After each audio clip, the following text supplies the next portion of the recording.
And now for attendance, I'm going to ask Meredith to review the attendance. We do have regrets from trustee Dave Kaiser. So roll call of trustees, trustee Humphries, Present. Trustee Boland, Present. trustee Dobson, Present. trustee Doherty, Present. trustee Gannett, Present. trustee Kaiser has sent regrets, trustee Primo, Present virtually. trustee Ruddy, Present. student trustee Beggs, regrets. Haven't heard from him. Okay, and regrets from student trustee Ding. Roll call of staff, interim director Kelly. Here. Superintendent Barnes. Here. Superintendent Cousineau. Here. Superintendent Poirier. Here. Superintendent Riddell. Here. Superintendent Smith. Here. And myself, I am here. Executive Officer Capital James. Okay. Thank you. And now we're on to approval of the agenda. There is an amendment to the agenda. Moving to number 7, it was the letter from Oxford will be read later. So can I have a mover amend the agenda? Thank you very much. Just have to get Mike and that. Yep. And a seconder to confirm that change to the agenda. Trustee Doherty? Yeah. Thank you. All those in favor? Okay, motion to confirm the agenda then is carried. Declarations of conflict of interest. Are there any declarations of conflict of interest? Well, maybe. Okay, moving on then. We're on to approval of the minutes. And so a motion is required for the minutes of the board meeting of October 24th, 2023. So I require a mover to move those. Approval of minutes, thank you, trustee Boland. A seconder? Trustee Dobson? All those in favor? Motion is confirms that the minutes of the October 24th, 2023 board meeting is carried. And now I'm going to turn this over to Susan Humphries. Thank you, Director Kelly. As this is the first board meeting since trustee Morris passed away, we felt it appropriate to take a few minutes to speak about Brian's time with the board. And I had the honor of doing the eulogy at Brian's funeral. And I do have a revised version today, so hopefully for those of you who've heard it before, you can bear with me. As you can see, we do have a rose in his honor as well at the spot that he usually sat between Mike and Leo. So we know his presence is here. So it's an honor for me. It's an honor for me today to speak about Brian Morris and his role as trustee at our board. Trustee Morris thoroughly enjoyed and appreciated the role, so much so that he returned from his earlier time as trustee in 1977 to 91 and took the role on once again in 2014. Brian had all the right reasons for being a trustee. Strong belief in the importance of education, always putting students first, dedicated to his community and his family of schools, but always had an eye on the impacts to the whole district and a love of history of our school system and district. Brian did love history, and he knew a lot about history, and he loved to tell you about it. He was thrilled about the events and activities that occurred in 2019, which was the 50th anniversary of the Renfrew County District School Board. He was instrumental in working with staff to publish the document called Roots, the History of Public Schools in Renfrew County, which captured the details about what schools were where, when they moved, changed, amalgamated, or closed. And of course, the publication highlights the current schools as well that are alive and well in our district. He initiated the project of a large map that's located in the foyer of the board office, which highlights not only our current schools, but our past schools. And the legacy wall in the boardroom was also one of Brian's initiatives. He was also key in developing our new motto, not so new now, but it was new a few years ago. The new motto, Inspire, Empower, Achieve. And he was so proud when this motto began to appear everywhere. It was one that caught on and described the focus of our work so well. Brian was very dedicated to his family of schools and was proud of each one, especially Valor JK-12 school, as he was a trustee when it opened. He managed to attend many parent council meetings and enhance the communications between parents and the board. When Brian believed in something, he was very tenacious about getting his message heard. Two areas that were very important to him were French immersion programming across the district and the importance of providing key opportunities for students in all pathways, including our strong academic students. Near and dear to his heart is the special services team that supports all students with exceptionalities. He was a long-serving member of the Special Education Advisory Committee and was a strong advocate in this important work to provide the best education for all students. Common themes I heard from others included dedication to the role of trustee in the board, always willing to take on more or attend an additional meeting if it meant moving a project forward. A positive attitude. He always had a smile, even when we knew he was managing some crazy times in his life, working on a challenging project at home, or struggling with health issues. And a great memory. He would refer to students and staff that he worked with, and even when he hadn't seen someone in a long time, he usually remembered their names when he taught them or when he worked with them. A great teacher. Several people have reached out or commented on social media that Brian was their favorite teacher. He meant a lot to them, often at a time when they needed a caring adult in their lives. Interested in and caring of others. He always was interested in what was going on in our worlds and listened to the stories we told. Love for his family. He often shared stories about his family. He was so very proud of the goals they achieved, often through challenging times. Not going to make it through this one either. Excuse me. But most of all, Brian was a good friend. I worked closely with Brian over the past 6 years as we were chair and vice chair and past chair. And he'd often call to check on something or to run an idea by me. And it was always a well thought out idea with strong merit, or if not, he was always appreciative of my perspective. We will miss Brian as a strong member of our trustee team. He has made a difference in the lives of our students, in the lives of staff, and in the lives of the trustees of the Renfrew County District School Board. Rest in peace, my dear friend. Sorry about that. I thought it would be easier today than it was last week, obviously. So we do have 2 letters as well, and I do want to open it up to other people who wish to say something about Brian as well. So the first letter we received from the Ottawa Catholic School Board, which I thought was really very nice. Dear Chair Humphreys and Director Kelly, on behalf of the Ottawa Catholic School Board community, we are writing to express our sincere condolences on the loss of your long-serving trustee and friend, Brian Morris. He leaves behind a legacy of dedicated service to public education. Please be assured that our thoughts and prayers are with you, Trustee Morris's family, and your board and school community during this difficult time.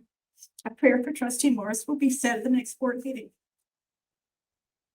And then from Kathy Abrahams, as president of POPSPA, to the trustees of the Renfrew County District School Board, on behalf of the Ontario Public School Board Association, I'd like to express my sympathy at the passing of your colleague, Trustee Morris.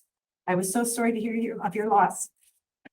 Trustee Morris's contributions as a 24-year trustee and past chair of the Renfrew County District School Board and previously the Renfrew County Board of Education will not be soon forgotten.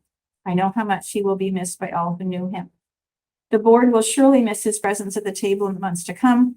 Please accept my sincere and heartfelt condolences at this difficult time and ensure you give yourselves time to grieve so you can move forward in a healthy way.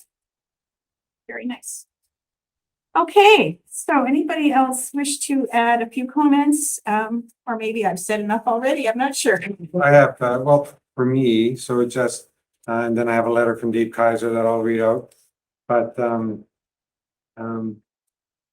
when I first got elected, he phoned me up, before we even had a board meeting and we just met at Timmy's. Apparently it's common for him that he just, have meetings at Timmy's and, he just, and we developed a quick friendship then. And it certainly continued on for the, last, it's 12 years or so, or 11 years. Yeah, so he should be missed. And from Dave Kaiser, it was certainly a pleasure to work with Brian and to have had the opportunity to know him as a colleague. There's no doubt Brian was passionate about his role as a trustee. He was dedicated to the students and the board as a whole. We would talk frequently about the board and various issues, always in a positive and respectful manner. Brian liked to talk, but he was also a great listener. To me, this is a rare quality for a quality person. Brian is one person that even though challenging times always persevered and kept a positive focus. Lastly, I think what I will remember most about Brian is that you could always count on him. Count on him to listen, count on him to engage in dialogue, count on him to support, count on him for advice, and finally count on him as a friend.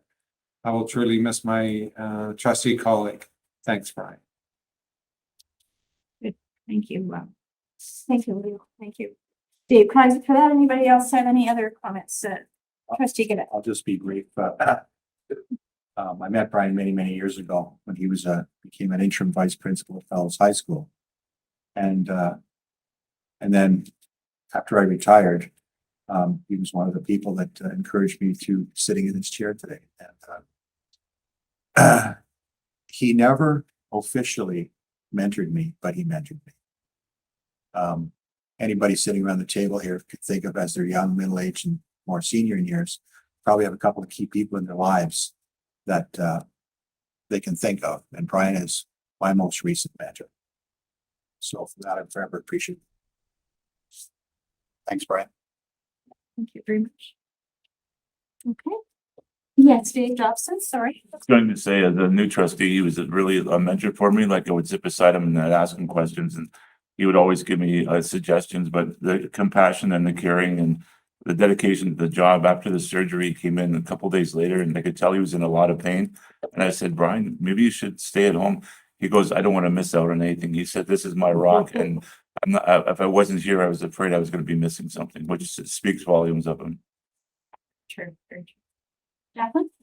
I just wanted one piece. I did reach out last week to Mike, and I wasn't able to attend the service for Brian, but I recognize and appreciate that the role of a trustee and the group of you together, there is that bond of friendship that's formed, and just in a different level of condolences to you as a whole group. Because that does have, I know when you're working as a team, that's what pulls people together.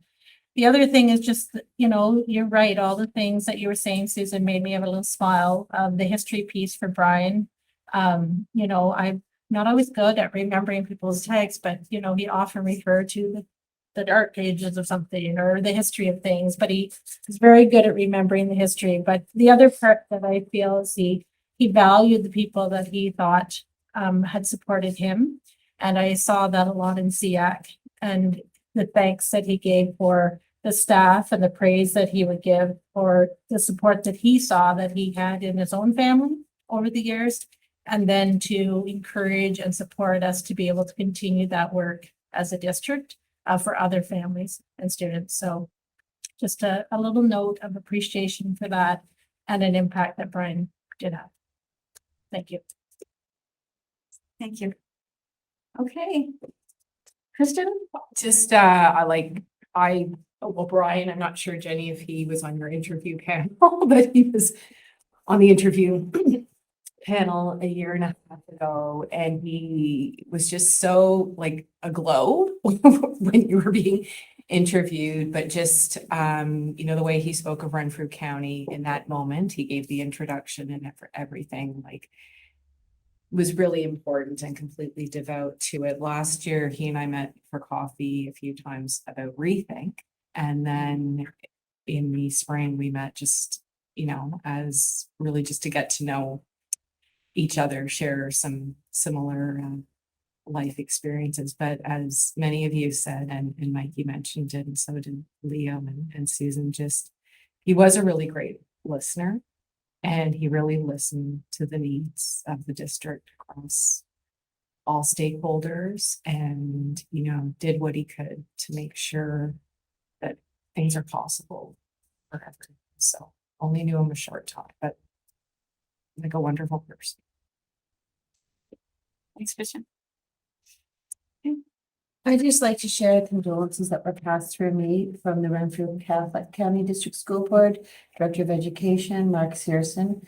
He asked me to convey that. I feel like this would be an appropriate time to do that. And just while I'm speaking personally, I'm really grateful that I had the chance to meet Brian as well in that short period. Okay, I think with that, Kim, sorry. He was the first person that called me before I started at the board and congratulated me and got me really excited about coming here when I didn't know what to expect. So yeah, I just wanted to add that how passionate he is. So it really came through anytime you talked to him. So All right, excellent. Oh, Shelley, sorry. That's okay, that's okay. See you back there.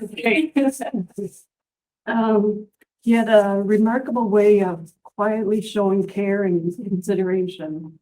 There were many times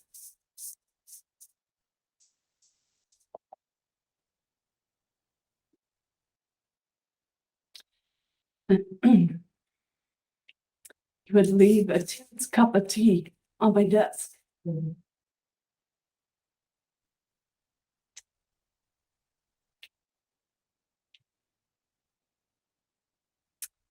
Always somehow knowing just when it was needed the most. During the busyness of the day, this gesture would just make me pause and simply smile.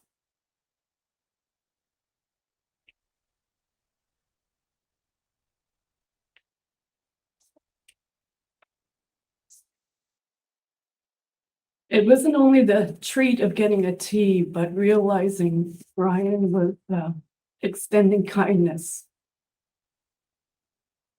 And he was picking me. Was a great example. Thank you. Okay, I think we would like to close if we could. If we could just stand and have a moment of silence.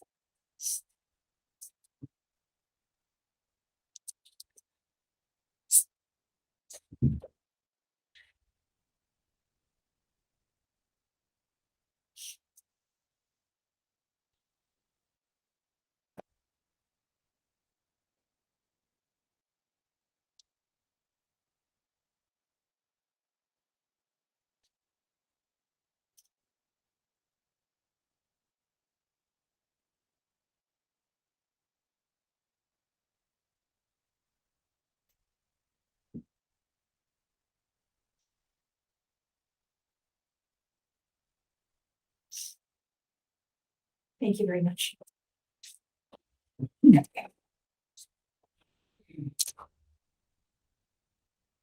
Thank you, Trustee Humphrey. Touched by the hearing loss and the power of the kindness and the power of the listening ear is certainly a theme that was reinterpreted. And with that, we're moving on to the election of the chairperson. So do we have any? No, I would require a mover and a seconder for nominations for the position of chairperson of the board. And could I have a move? I nominate Susan Humphries for chair. Okay, do I have a seconder for that nomination? Mr. Dobson? There are a few hands. That's good. Are there any other nominations? Any other nominations? Any other nominations? Do you accept that nomination? I think I will. You think? All those in favor? Okay. Great. This, we have No, confirmed that Jody this. voted. Oh, Yes, sorry, Jody did okay. vote. Yes, she did. This confirms the position of Chair Susan Humphries. Okay. Over to you. Thank you. Thank you very much. I just hope we don't have to do this again, this kind of same thing again, another year, but been a bit of a challenge this round with losing Brian, of course. Anyway, thank you for your support. Looking forward to another year of interesting work in our board, of course, and I do have a chair's address that I'll lead a little bit later on. But what I'd like to do now is move on and get our vice chairperson elected as well. So I would require a mover and a seconder for the nominations for vice chair. Trustee Gannett, I'd like to move that Leo Bond. I get the vice chair. okay, and do I have a seconder? Trustee Dobson, second, okay. And are you willing to let your name stand as vice chair? Yes. Are there any other nominations at this point in time? Any other nominations? Third time, any other nominations? Seeing none, we will need to see if there's approval around the table for supporting Leo's nomination as vice chair. All those in favor of trustee Bowen becoming our vice chair for next year? And that looks like that's been approved. So congratulations. Thank you, and you too. You get to hang out with me for another year. Which I'm sure will be very interesting. So I think most of you are kind of well aware of our three major committees that all trustees do sit on. We have a chair of program and student achievement, a chair of equity and inclusion, and a chair of finance and resources. And normally we go through the same process for those three chairs. We have a nomination, a seconder, and then a vote if there's more than one person interested. And once we get to the other committees, we kind of have more of an informal conversation around who's sitting where at which table. So we'll start with the chair of program and student achievement. Do I have a nomination for the chair of program and student achievement, trustee Bowen? I nominate Mike Connect. And do I have a seconder for this support for Mike? Jody? Okay, thank you, trustee Primo. And are you willing to let your name stand at this point in time? Okay. And are there any other nominations from the floor for program and student achievement? Any other nominations? Any other nominations? Seeing none.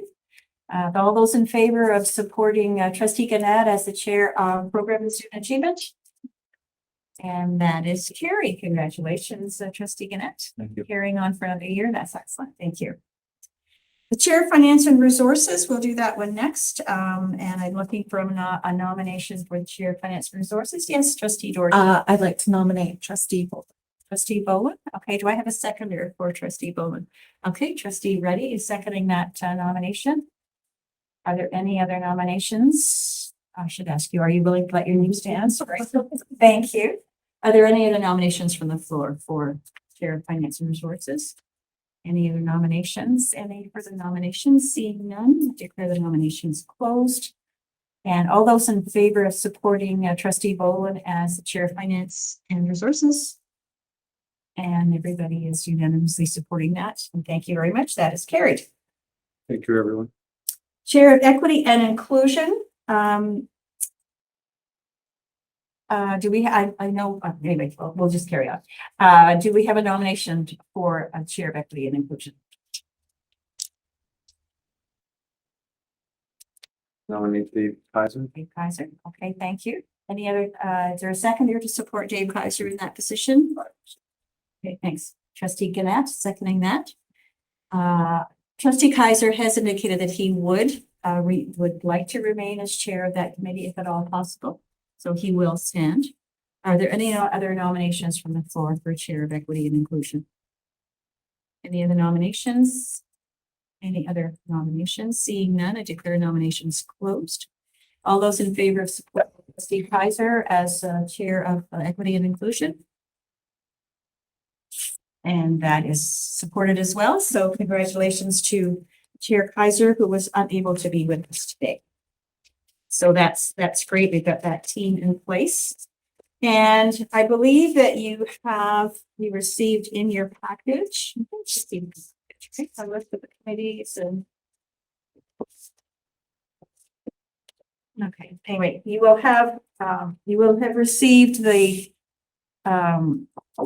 master list of where people had indicated an interest in sitting and establishing a little bit of time over the next year. And do keep in mind, all of these things are for a year of time.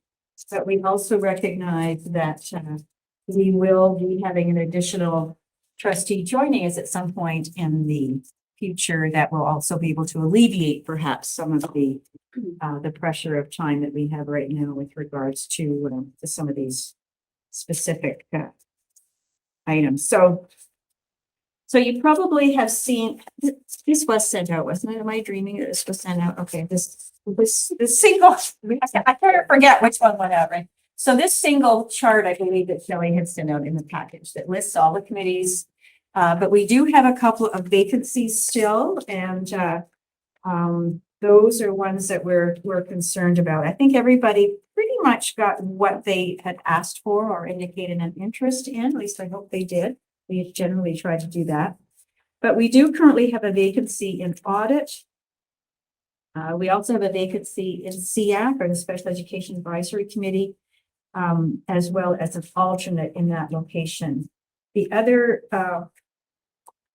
vacancy that we do have is under OPSPA, under voting delegate, and I think that automatically would go to Kim Doherty, and I just missed getting that in there. So that vacancy really does not exist, and then I put myself as the alternate voting delegate, because if Kim's not there, I usually am, so it just makes it easier if that carries on. So we're back up to audit and SEAC. Audit is, both of these are statutory committees that are established by the ministry, so they are pretty critical committees. Audit's pretty important for sure. So can you speak a little bit to audit, Jennifer, if you don't mind? It is governed by 361/11, which is the OREG for audit committees, and it's very specific in its expectation on the part of the ministry and really the provinces, is that financial oversight to ensure that at a very high level, the board and its agents are in compliance with all of the legislation, regulations, and I mean, even, you know, whether it's CRA, whether it's enrollment, just really everything. So it doesn't get down into the nitty gritty, but it is, and it does have two functions under it, which is internal audit, which looks at the processes and the operations, looking to be as efficient and compliant as they can, and then external audit, ensuring that all of our financial matters are adhering to all of those regulations and legislations that they do need to. So we do have support. If you are a new member, our internal auditor has some established training, so it shouldn't be too scary. We do have a meeting next week. Yeah, I know. I'll just add, so I've enjoyed it, and, you know, Jen just mentioned about like the finances, but we also, with the internal audit team, they look at processes. And I find that very interesting and exciting, where they come back and it doesn't necessarily, everything comes down to money, right? But it doesn't necessarily just focus on just money. So I enjoyed that aspect of it, when they bring processes back and they've reviewed it and said, this is how we can operate better, more efficiently for the students, or obviously, you know, to make sure we get you know, money's worth, but it's also, you know, best for the organization. So I enjoyed that aspect of it. And those who that do come on board, you know, I guarantee that we'll double your salary. Or that just for that audit committee, right? So, yeah. So mine will stay the same at 0, but yours will double. You get 2 zeros. Yeah, you can do. I guess the other thing is with audit, I believe they only meet 3 times a year. Yes. And virtually certainly is an option, right? Yes, it's an option. Yeah. I- We do have 2 external as part of that regulation. So in addition to the trustees on the audit committee, we have 2 external members who have been with us for a good couple of years. And yes, you can attend remotely, absolutely, which is very helpful. But it's usually, it's during the afternoon usually. It is usually from 1 to 3 because that's been convenient for the members in the past. And so there's a meeting in November, in May, and in September. And we really try to put those into people's calendars, you know, at one specific time so we can work around them. So we do need one person to kind of step up onto audit.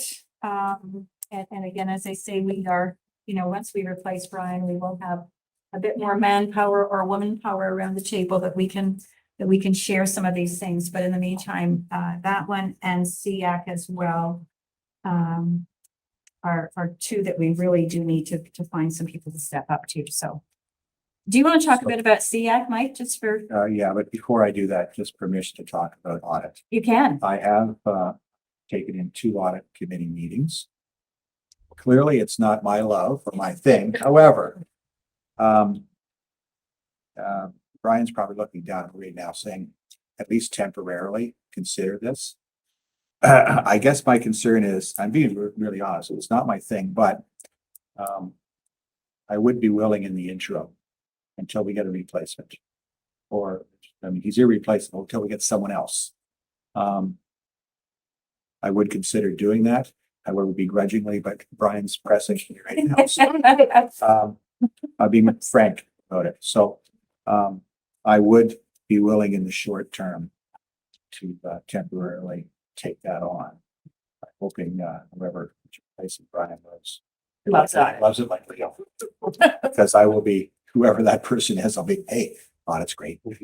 So before we move on to SEAC, does anybody else around the table wish to stand, just put their name forward for audit at this point in time? So everybody's going, yay, somebody did it. You volunteered for at least a short term. Thanks. Okay, Mike, I think we've got you around the table, short term. Thank you very much. I do appreciate, and you're available for next 22nd, next Wednesday or whatever the date is. 22nd, Yeah, 1 to 3. 1 to 3. I think I'll confirm the time. What day of the week that is off the top? Wednesday. Good. Thank you, Mike. Appreciate that. Okay. Okay, on to SEAC, and maybe Mike, could you say a word about SEAC, just again, maybe help our newer trustees kind of Yes. what's involved, because you and Brian were kind of the core of all Yeah. that one too. I guess to speak openly about it, you're generally in a room with a bunch of very, very positive people, similar to the philosophy of Brian Morris, in the sense that all students deserve fair education. And sitting around SEAC, I mean, I would say that humbly that I'm sitting around the table with a lot of experts that really have a pulse on our highest need students for whatever those needs might be. There's a wide variety. Because my background in some degree has been special education and in education, I've sort of had the big picture. And when I first became elected, Brian says, you're definitely sitting on SEAC.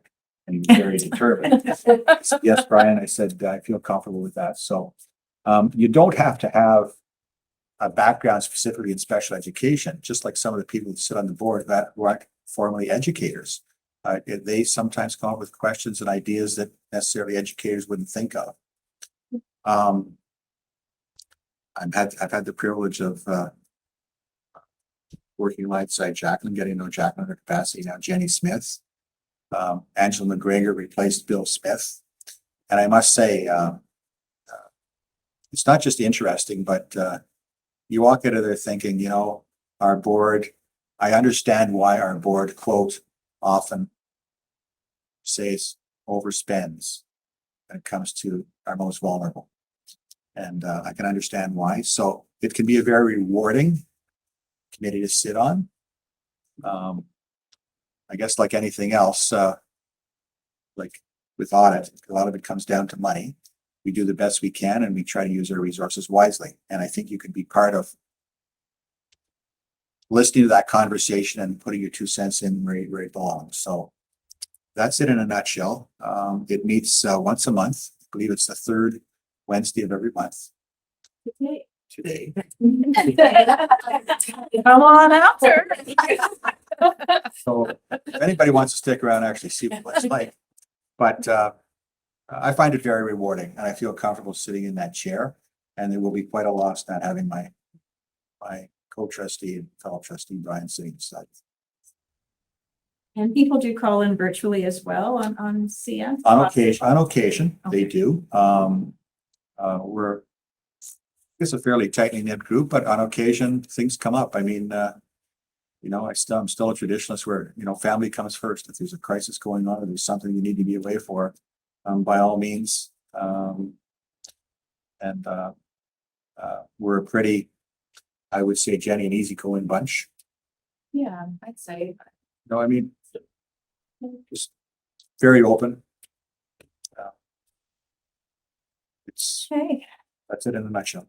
Okay, does that appeal to somebody on the short term? Again, potentially, because we do have to. Jenny, did you want to speak? Well, I was just going to say that one of the really great opportunities is the involvement of local associations. So it's with our staff, but it's bringing together representatives from the community to come together to advise our special education program, to provide advice, to provide insight from other groups in the community. So that is the really beautiful piece of SEAC, of having that opportunity to be able to share from different perspectives. So Easter Seals, PMFRC, multiple groups that are represented at that table, to be part of the committee. That's very, very, very interesting, and we always leave feeling more informed. All right, so we need somebody to step up onto SEAC to join Mike, at least in the short term. But are you going to do that? Can I ask a question? Certainly, Jody. Thank you. I can, I'm obviously going to be limited by my ability to attend, particularly with my time commitments, but can I ask how often it meets and when the next meeting would be? Next meeting is tonight, from 4 to 5, I believe. It usually goes 4 to 5-ish. Yeah, 5-ish, and so I believe it's the third Wednesday normally of every month. So they do meet once a month. Okay. Unfortunately, it'll take me out for this time. I can't do it tonight, but I would be willing to do for 1 or 2 months until the new trustee comes, if that helps. Okay. So there might be somebody who's a better candidate, but I'll step in a pinch. Thanks, Jody. Appreciate that. Anybody else have an interest in it? We do need to have another alternate as well. We do have Kim indicated that she would be an alternate. I don't know if we have somebody else who might be willing to step in. Davey would be willing to be an alternate. Okay. Great. Thank you very much. Okay, it looks like Jody, you're kind of on board for short term if you're okay with that. I appreciate that very much. I know it's always challenging to try and fit everything in with everybody else's life, but appreciate that very much. So I believe we have a full slate of committees and people identified to various committees. I don't think we're missing anything else. I think we've got those all filled in. So I think I probably need to have a motion and just to confirm the membership that we have outlined on this sheet. So could I have a motion, a mover and a seconder to confirm the establishment of these committee members on these various committees? Trustee Gannett, thank you very much. And seconded by Trustee Bowler. Any questions or comments? Are you okay with all of that? And all those in favor of all these appointments and nominations as we completed them? I think that's carried. You guys approved over there. All right. I think we're good with that. Oh gosh, it's me again, right? Susan, Yes, just a question. of course. Maybe it's not the right time, but is there something in the process or of actually replacing Brian? Is there something that? We will definitely talk about that, if that's okay. I didn't think we would talk about it today, but there are a couple of options that we need to look at, and I suggest we probably discuss at the end of the month, maybe November 28th meeting. And yes, there will be certain process in place, but thank you for that. Okay. We do have two reports to the board for action. We have a signing officer resolution and a borrowing resolution. And I would pass it off to Superintendent Barnes to maybe kind of fill us in on what this is all about. Oh, there's the board presentation. So we did have a pre-chat and it wasn't hitting me until I saw the documents and I recognize there's no report that accompanies this because this is something that we do every year. And it really just comes down to requirements by our bank that we update the signing authority each year by resolution so that they can accept your signatures when we need to sign those checks because they're over 50,000.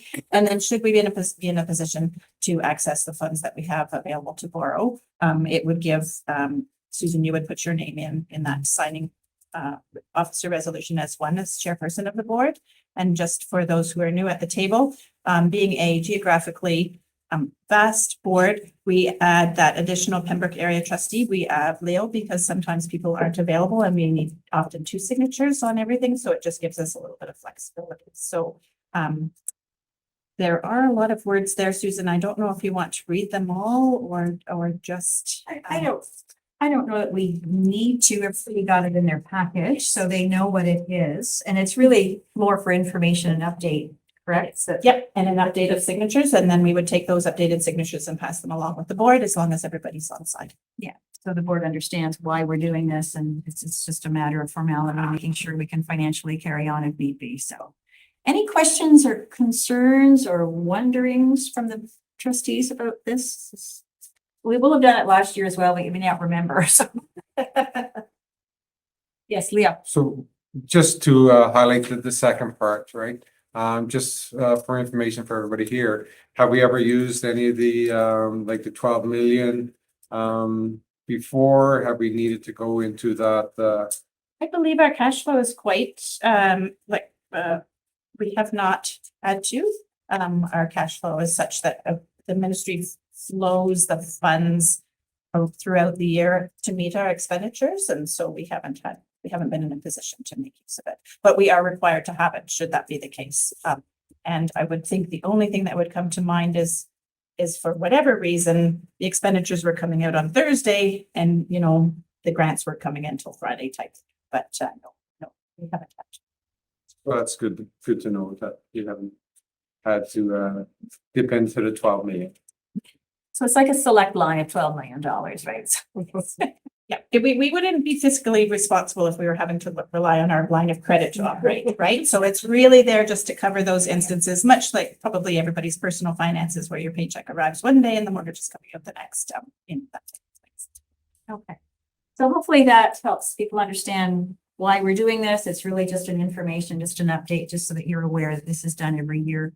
Because the chair can change every year and the director may change every year or once in a while. Again, when we have our formal, yes, I am, so. Exactly. So, okay, thank you. Thank you for that. I think there aren't any other questions or comments on that, then we'll move on. We need to pass it. Do we need to pass it as a resolution? Oh, yes, sorry.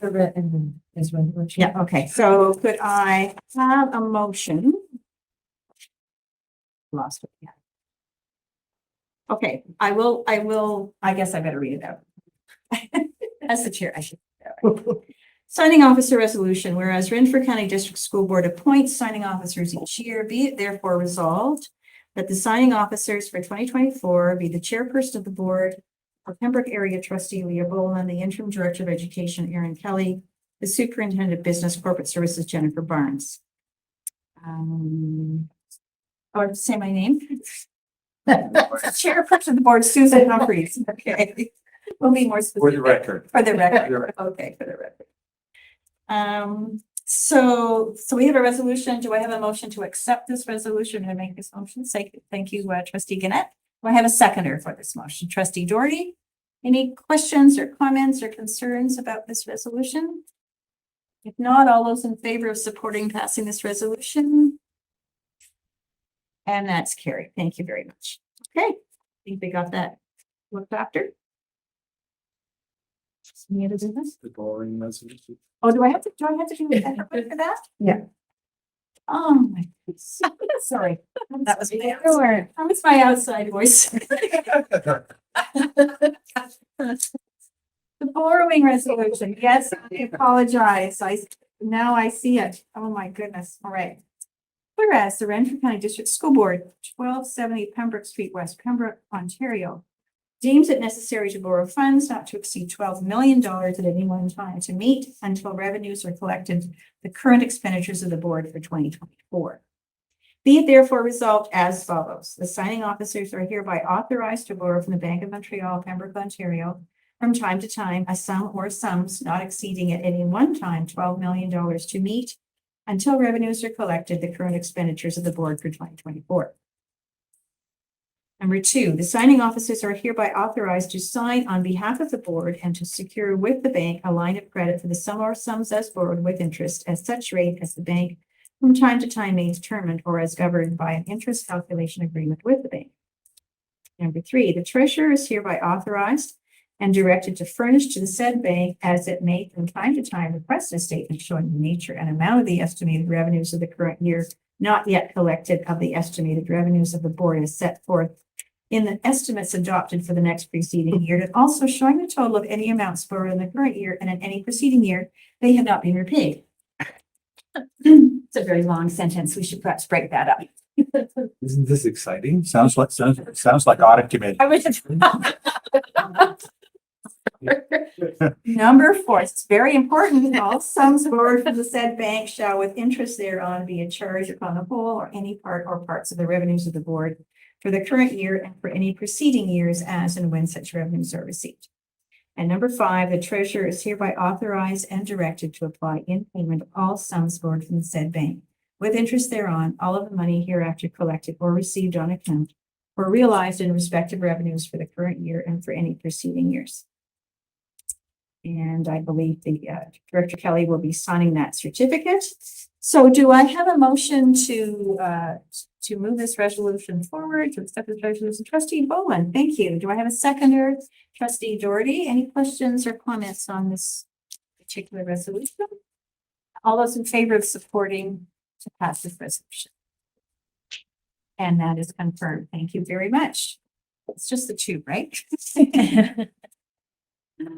Good. All right. Got those 2 pieces out of pieces done. And then the last item on the agenda is just a chair's address. And this is normally when a chair takes on the role again, he or she may have a few things that they wish to say about past year, future year, where we're going, that kind of thing. So I do have an address prepared. So thank you to the Board of Trustees for re-electing me as your chair. A special thank you to Trustee Bowen for the nomination and Trustee Doherty for seconding my nomination, and to the entire board for your support and faith in my abilities. This past year has been an interesting one, with our Director of Education of 6 years, Pino Buffoni, leaving for another position, losing a dedicated and long-term trustee, Brian Morris, and at the same time welcoming and orienting 4 new trustees and an interim Director of Education. This reminds us that we never know what's ahead, and we need to be prepared for everything with a positive and cooperative attitude. Our immediate work ahead is hiring a new Director of Education. This is the most important thing we do. And of course, we will be also welcoming a new trustee to fill our current vacancy. The next year will be interesting, with many key areas that I know we will be focusing on. Be assured that there will be lots of conversations, discussions, information sharing, and decisions to be made. Exciting times around the trustee table. Here are a few things that are top of mind for me, and there's quite a long list. Continuing to deliver our French immersion programs across the district. There are a few schools where I know this still needs to be implemented. Receiving the report and our review of the continuing education and adult education programming. Focusing on our math and literacy work, which we know is critical. Continuing to improve and expand our supports for mental health for our students and staff. Learning more about diversity, equity, and inclusion and how it impacts our district. Continuing to work with our Indigenous partners to support our truth and reconciliation efforts. Encouraging our schools to renew their websites, and I'm not sure where that sits these days. I know we had, that was one of the things that we had hoped to be moving forward on, so I'm hoping that is happening. And this certainly is the next step in our improvements to our social media presence. Communications team of Meredith, Hannah, and Connor have helped us improve our public presence through all of our social media platforms. Delivering consistent programming across the district. This is a tremendous challenge, but we have a plan to deliver a truly bilingual program for students no matter where they live. Managing our ongoing issues around transportation of students to schools. Increasing the public confidence in our work through transparency and wide use of resources. And of course, continuing to follow our current strategic plan, which keeps us focused on our vision, mission, and goals at all times. I've also been fortunate to be one of your representatives at the Ontario Public School Board Association. And being part of that provincial group allows us to discuss our good news stories, as well as our issues and concerns with other boards across the province. OPSPA has become a strong advisory group to the Ministry of Education, which can only be a benefit as we continue to find common ground to work closely with Minister Lecce. A few comments about our Board of Trustees. Oh, one of these. That was found in the way. Huh? Here's this. It's an emergency. They're testing the system. That was appropriately timed. That's it, eh? They're testing at once? Yep, I will assume so. Okay, a few comments about our Board of Trustees. We have a dedicated and hardworking team, a team that's truly focused on what's best for student achievement and well-being in our district. And of course, our student trustees, the fact that we have 2 student trustees over a staggered 2-year term speaks volumes about the importance of student voice. And Ava and Grace, who unfortunately weren't able to be with us today, have offered and will continue to offer so much to our board. We're very proud of the work they're doing both within the district, but also their influence provincially. I'm looking forward to continuing this term with a strong board of dedicated trustees. A special welcome to our Indigenous trustee, Ruddy, who just joined us in June and is bringing significant skill sets and significant experience to our board table. Whenever I have the opportunity, I tell parents and the public how fortunate we are to have such a strong, dedicated staff, and especially our senior management team. We've been so fortunate to welcome Erin Kelly as our interim DOE, and she's bringing much experience and expertise and has helped us continue on the path with so many projects. So thank you for joining us. The senior team of Superintendents Barnes, Poirier, Cousineau, Smith, and Riddell are providing excellent leadership in their areas of expertise and through their family of schools. Meredith Kaplan Jemison, as Executive Officer of Public Affairs, has been an amazing addition to the senior team this year, just joining us in January. She's already made a significant impact in furthering our profile in the community. And to round out the team, I want to thank Shelley McIntyre, who ensures that business runs smoothly and efficiently and always with care and courtesy. Thank you all for what you do every day. In closing, I ask that you think about our motto, inspire, empower, and achieve. I firmly believe that this applies not only to the students and staff in our district, but also to the Board of Trustees. I believe we are inspired by our students and staff. I believe we are empowered by our constituents who elect us to represent them. And I believe we will achieve great things by working together toward a common goal, so well expressed in our mission statement, working together to foster outstanding educational experiences. Thank you again for your support, and I look forward to working with each of you during this upcoming year. Thank you very much. Okay, I think with that, I don't believe we have any other business, so that's good. And I think now we're looking for a notice for an adjournment, although I will add one thing. I wanted to thank Trustee Dobson for bringing a smile from us because we needed those smiles today, so I appreciate that. Do I have a motion to adjourn? Trustee Bowen, seconded by Trustee Doherty. All those in favor of adjournment? And we will return maybe in 10 minutes to begin our Equity and Inclusion Committee. Okay, thank you, everybody. Good job, Susan.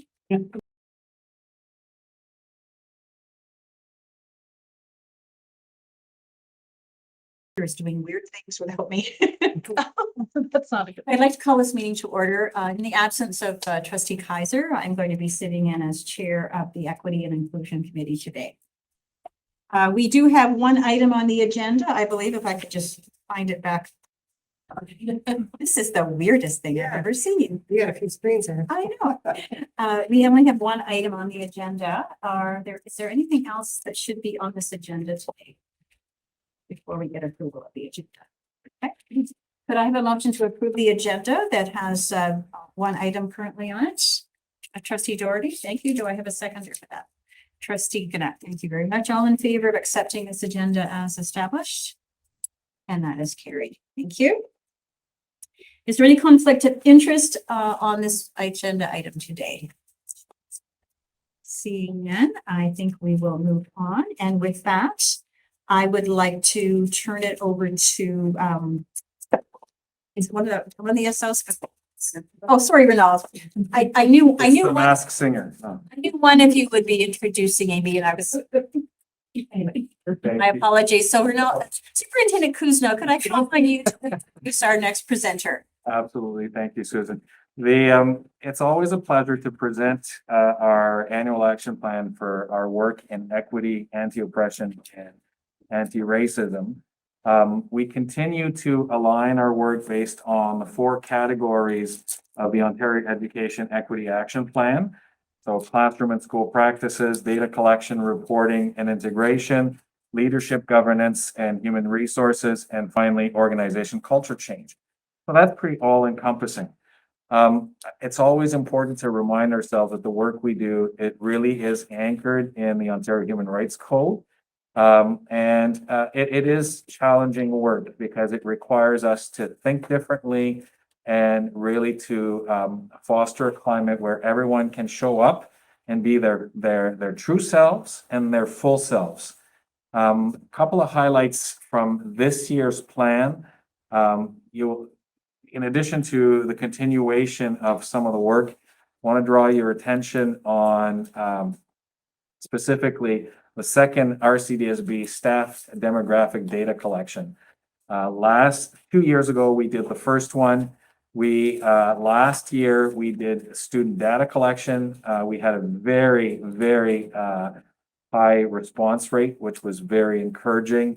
And we've got certainly very lofty goals in terms of boosting our response rate with staff this time around.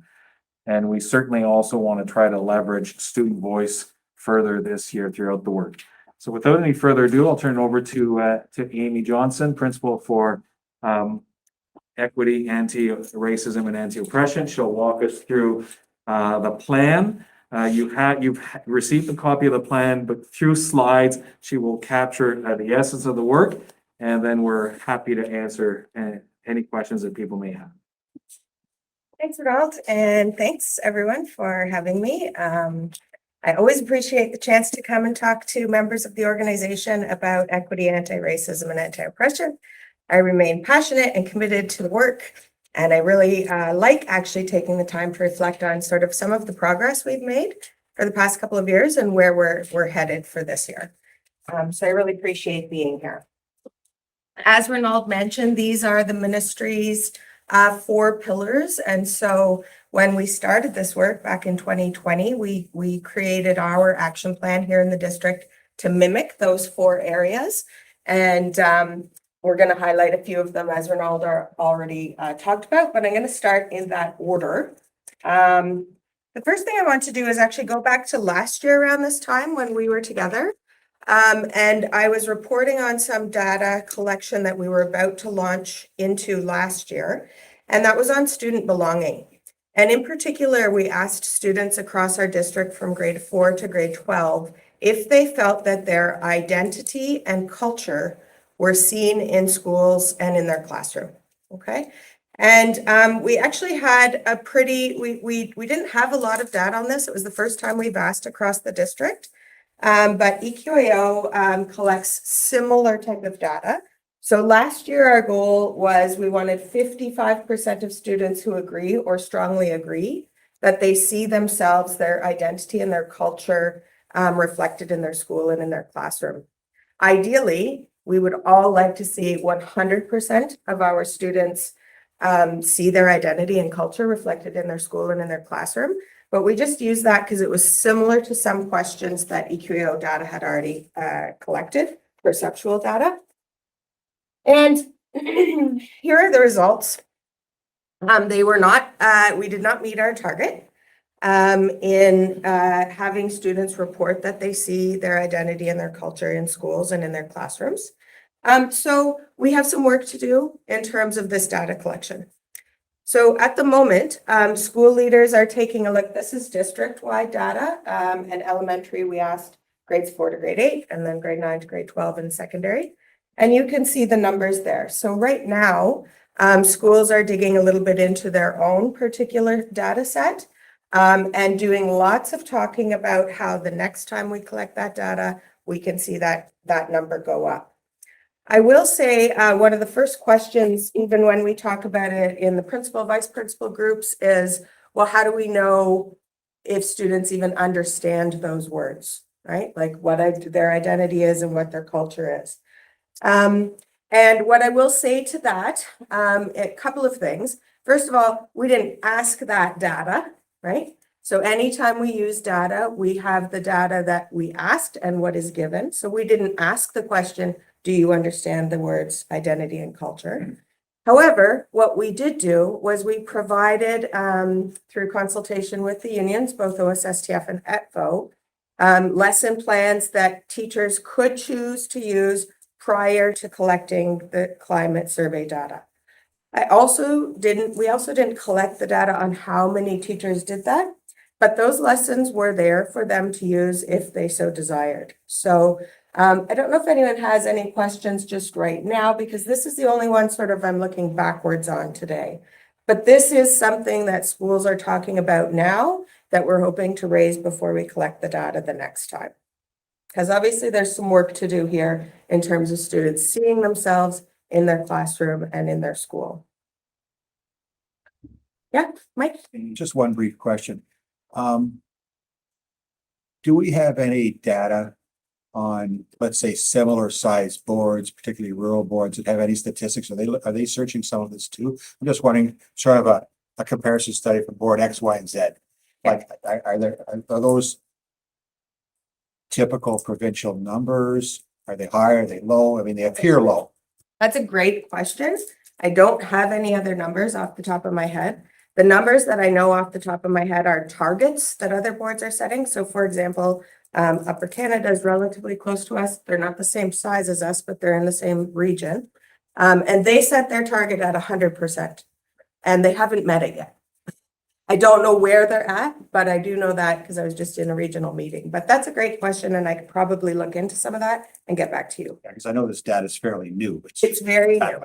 It's very new, right? And we used to ask, and that's what EQA, like we used to ask, we've asked for many years about a sense of belonging. So sort of a more general term. Do you feel like you belong? Those numbers are higher. This is the first time we've asked, do you see your identity reflected in school and classroom? Do you see your culture reflected in school or classroom? And those numbers are low. So that's an area for us to work on over this year for sure. And some of the things I'm about to tell you that we're going to focus on this year will help us get there. So Renaud mentioned this one. We did collect staff demographic data a few years ago. Our participation rate was okay. It was 62%. We are aiming for 80% this year. So at some point, the comms team will help us, and the research company that we hire in terms of promoting that. And again, like last time, we will give all staff in the district a little bit of time on the PA day in April in order to fill out this data. So this is the exact same data that we collect from our students and our families. And we did have actually slightly higher than 80% participation rate across the district, which was very, very high. So that's why we're trying to aim to increase participation rate up from 62% to 80%, so that our staff demographic data represents a similar population as our student demographic data. Okay. But that was the very first time we had collected any demographic data in Renfrew County, right? So for example, some of us, probably us here, but certainly across the district, were even unfamiliar with some of the terms in the data collection tool, right? For example, when we collect data around gender, many of us have and still are very familiar with 2 binary genders, but there's a long list to choose from, right? And cisgender was one of those. Cisgender means you identify with the gender that you were assigned at birth. Very few people chose that, right? So it's an example of an area of learning that our district has done since then. I would expect that a much higher number of people will choose cisgender in April, but we'll see, right? So that's sort of a focus for the data collection, integration, and reporting. Another one is we're talking about, we've been surveying sort of measurement tools across the province for schools to use to take stock of where they are in terms of an equity continuum, if you will, where they are sitting in terms of anti-racism and anti-oppression. So I've collected several from resources, authors, researchers, and districts across the province, and we're looking at how we're going to fan that out across the system for school leaders to look at. But for example, it would stand to reason that, the school-based result of these would be a measurement, right? So where are they now and what might they do to increase that percentage of students who say that they see themselves in the school and in the classroom?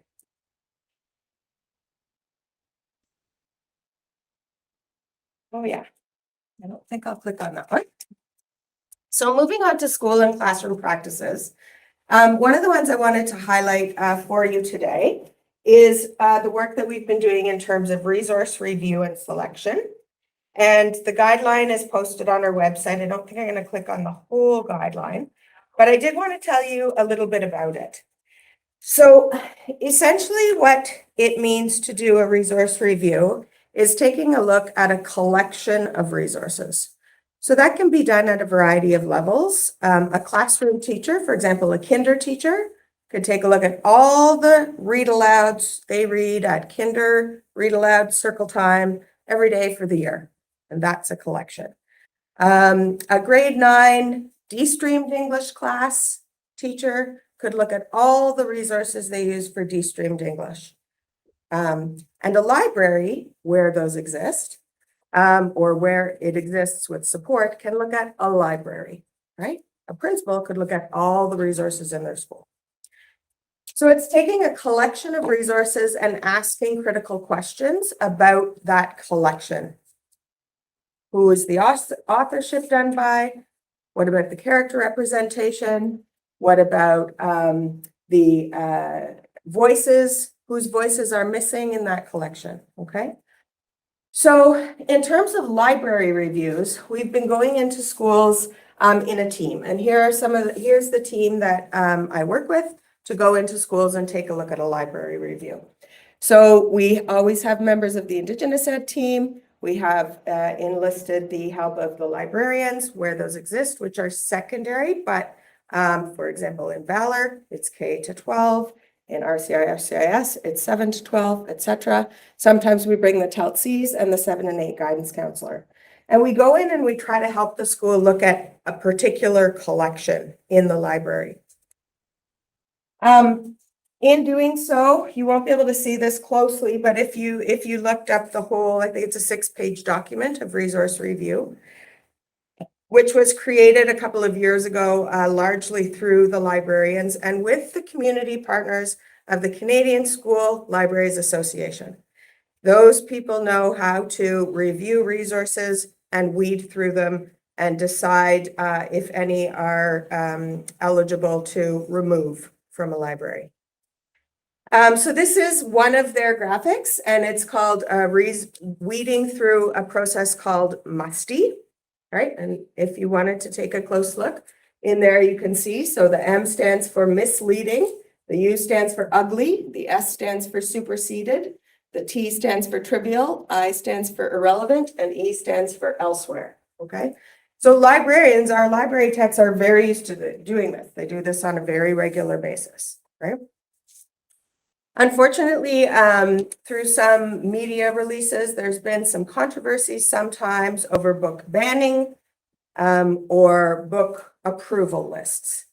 Here in Renfrew County, we don't ban books. We don't have approved book lists. We have a regular ongoing cycle through our partnership with the Canadian School Libraries Association, where we review a collection of resources and sometimes remove resources based on their criteria through that team that I already mentioned, okay? And in terms of the resource banks that we have, we don't call those approved list either. We just call those banks of resources from which any classroom teacher or educator may choose to start, okay? So that's been a very exciting process, and in some cases has allowed schools to see very glaring obvious holes.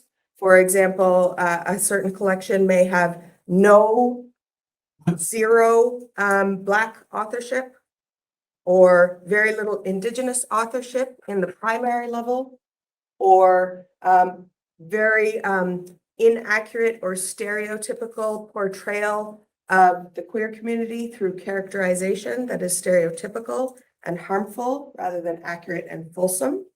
Okay. And through that process, that has led us to be able to support some schools to see where the gaps are in their collection and therefore where to use any funding that they do have for purchasing, where to intentionally use it to intentionally diversify the collection.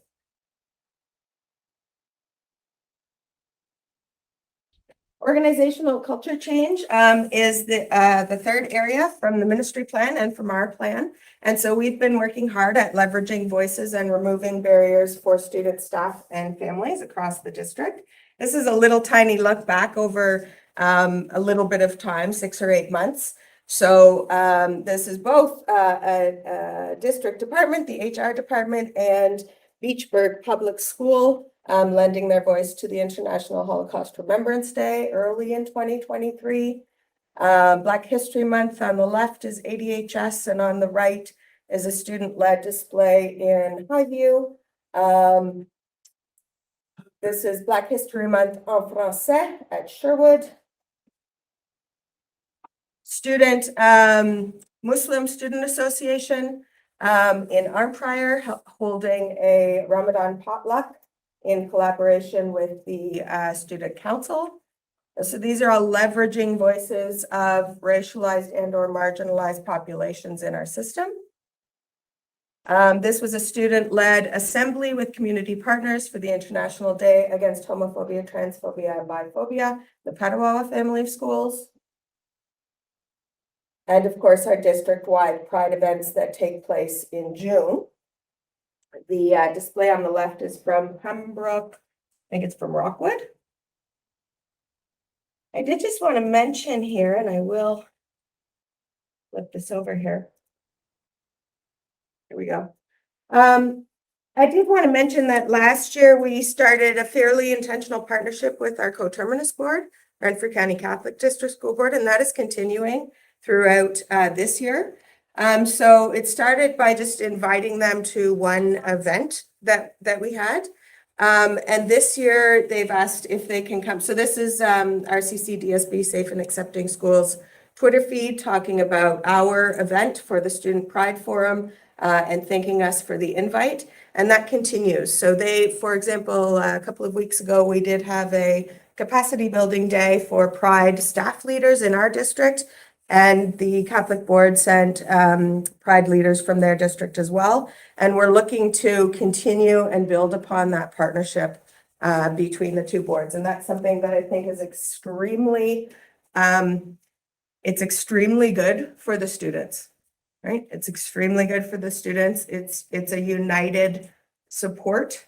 And in particular, sometimes when there have been demonstrations of a lack of support or an anti-trans rally or so on in Renfrew County, whether it's Renfrew or Pembroke, the students in that town can see the school boards support us, right? It doesn't matter which school we go to, what class we're in, both of our school boards support us. So I'm pretty happy about that and continue to stay in contact with Scott. He's the equity lead from the Catholic Board. And then Orange Shirt Day, of course, which was in September already of this year, but I chose this photo to demonstrate the leveraging of student voices and the sort of progression of how students are understanding things like Orange Shirt Day. So clearly this elementary school student not only understands Orange Shirt Day, but also the endeavor to stop the missing and murdered Indigenous women, girls, and Two-Spirit people, and that epidemic that's happening, and work together to bring that knowledge to her classroom, and she's only in grade 6, right? So clearly for that student, it's not just about wearing a t-shirt. So we're seeing some progression across the district in that way. For this year, we're looking to increase the leverage of student voice. So my hope is rather than just me showing you the student voice, that we'll be able to bring the student voice, particularly from the secondary panel, to the senior team at the district, from students who identify as Black, Indigenous, racialized, and to us LGBTQI+. in a more visible way, right? For you to ask questions of them. And finally, in leadership governance and HR, we're continuing to, there's lots of things always going on, but the two I decided to highlight for today are system-wide professional learning opportunities, generally under human rights, equity, anti-racism, and anti-oppression, and also an ongoing review of all of our administrative procedures through a human rights lens. The last couple of years, I would say there's been a strong focus on the creation of new and important admin procedures here in the district. And now we're sort of starting to be able to look at some of the procedures that are currently in place that either need tweaking or fairly major revisions because of things like legislative changes, right?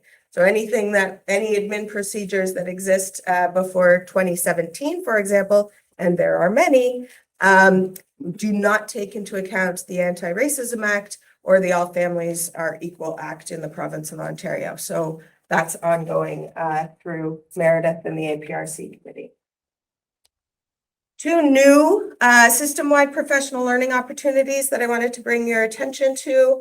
One is going to actually come up pretty quickly in December, anti-Black racism and going beyond Black History Month. So we'll be inviting teaching staff from across the district for that.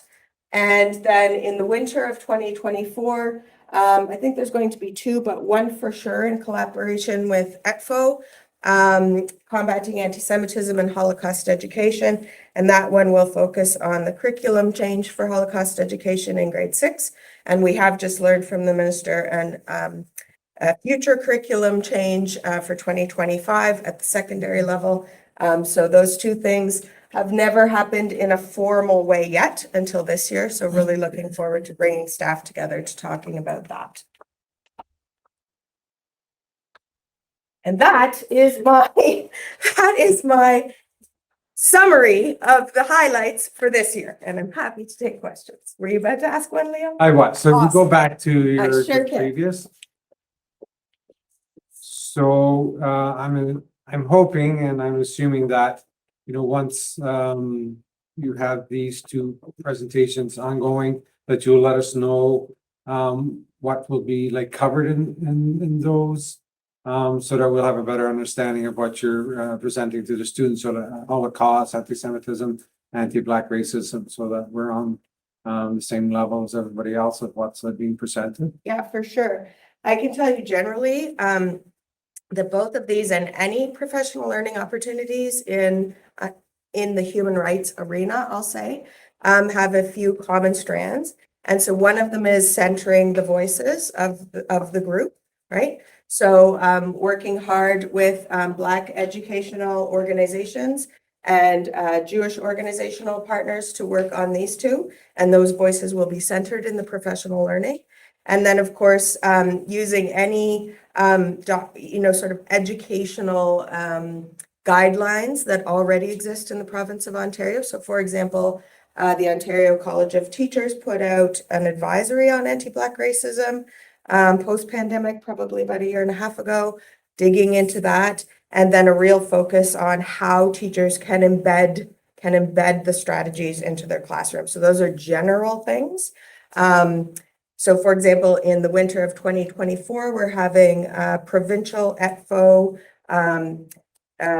Jewish teachers come and do part of it. And we're also partnering with the Friends of Simon Wiesenthal Center and embedding the learning that we can take from them into our day. So that's an example, but I'm not quite done all the intricacies of the agendas yet, Leo, but when I am, I'll bring it back to you. Any other questions or comments? Just more of a comment. Amy, it's interesting. About a year ago, I was in a local high school and I'm there with a group of staff. And one of the staff members was walking by. We had it in the library area. One of the staff members was walking by and saw a certain book on a shelf and pulled it out and said, "That's really inappropriate to be there." And I've never witnessed that or seen that before. I wouldn't have thought of that. And then I came to the conclusion too, so yeah, you're right. But just to spot that, take it out and say, And I said, well, what are you gonna do? I'm just gonna quietly talk to the librarian and the principal about it. So, you know, we're evolving, is what I'm saying. Yeah. You know, who would have thought of even maybe doing that how many years ago?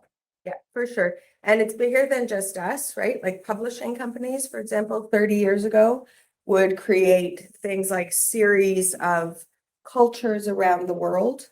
And 30 years ago, the way we might represent cultures around the world or the language that we would use to describe cultures around the world was very different than it is now. And now we know it perpetuates stereotypes, which perpetuates harm. So that allows us to remove those and replace them with something better. And so as that work happens across the district, more and more people are seeing it. I do have many examples. I often bring a big stack to the principal in the school that I'm working with and say, here, did you know these things were in your library, right? And of course, we don't know everything that's in all of our libraries. But some of them are shockingly harmful. This one was. Trustee Primo, I believe you have a question? Thank you, and I apologize. Unfortunately, the video camera on this computer isn't working. But would we be able to go back to the slide about the books and reviewing them? I saw the musty slide, but I'm afraid I might have missed the procedure for removing them. Like after someone has looked through the musty criteria, yes, once someone determines that yes, this book falls under one of these categories, and pulls it. Can you explain to me? And maybe you did, and I just missed it. But what's the oversight of that? Like, what happens to that book? Does it? I hear that like it goes to the principal, and then what? Well, sometimes they get thrown out or recycled. Okay. My concern is that like well. These are, I think, very important things to be considering, particularly when it's literature that we're providing to our students. I think that it's still quite a subjective test. For example, what I find misleading, somebody else might not, or and what I might find ugly, someone else might not find ugly, or in books such as like To Kill a Mockingbird, Lord of the Flies, Gone with the Wind. These books obviously have like very important educational value, but occasionally they will contain a very ugly word. And so it seems to me that simply pulling the books without a considered conversation is leading us down a very slippery slope where it's essentially one person's point of view that might be superseding other laudable and important educational objectives. So has there been any discussion about who can find out what books have been pulled, and is there any process for appealing that decision? Yeah, so thanks for that, Jody. So a couple of things. First of all, I want to go back to two things. I don't know if you missed them or not. But the first thing is the entire process is done in view of a collection, right? So often what hits the media are titles, some of which you've mentioned, of is this one book a good book or a bad book? And this process is not meant to do that. It's to review an entire collection meant for a purpose with anti-racism and anti-oppression in mind. And we use a whole team of people. And we are guided by the Canadian School Libraries Association guidelines.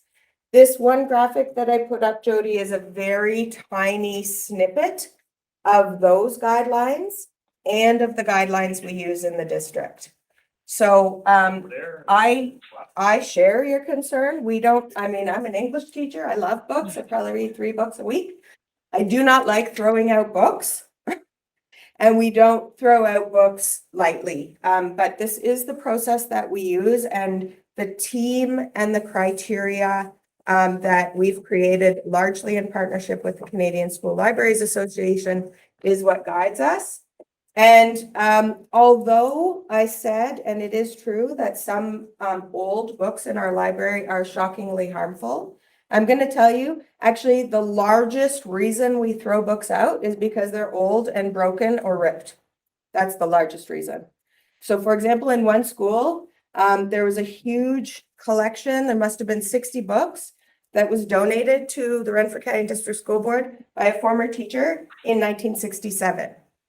Most of them didn't have all of the pages in them, right? So, and I don't even think we threw them all out. We didn't just throw them out because they were from 1967. It's just they were passed on and hand-me-downs and so on. So, I hope that answers, but I do hear your concern, and we're not here to willy-nilly throw out any books. We're here to use a process that has checks and balances in place for the subjectivity that you're talking about.